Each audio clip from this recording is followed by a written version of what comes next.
Από λάστιχα τι φοράτε, κύριε? Από λάστιχα φοράει 135 70 13.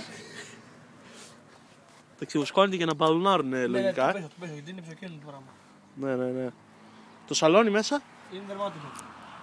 Είναι από δέρμα κότας. Όπως βλέπουμε το τιμόνι είναι λες και το έχει αγγίξει ο βασιλιάς του Αρντίτ από πέρα από την Αλβανία. Έχει μέσα μαξιλαράκι για να κάθεσαι πιο μαλακά.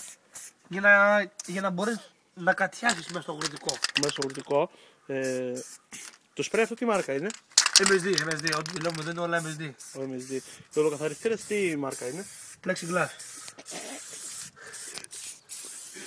Ο πολλαπλασιαστής και αυτός MSD, Ο πολλαπλασιαστής του είναι Μαγνέτη Μαρέλη, φίλε. Μαγνέτη Μαρέλη, μάλιστα. Το μεγάλο αυτό εδώ intercooler, πού είναι κατασκευασμένο? Να πάρω με βό. Τα έχουμε και την πλάκα, βλέπετε εδώ πέρα. Το πράγμα μας σκοτώνει. Βλέπετε τι φοράει και ακόμα είναι σε νορμάλ κατάσταση. Έχει πολλά ακόμα να δείξει. Ευχαριστούμε πολύ, γεια σας.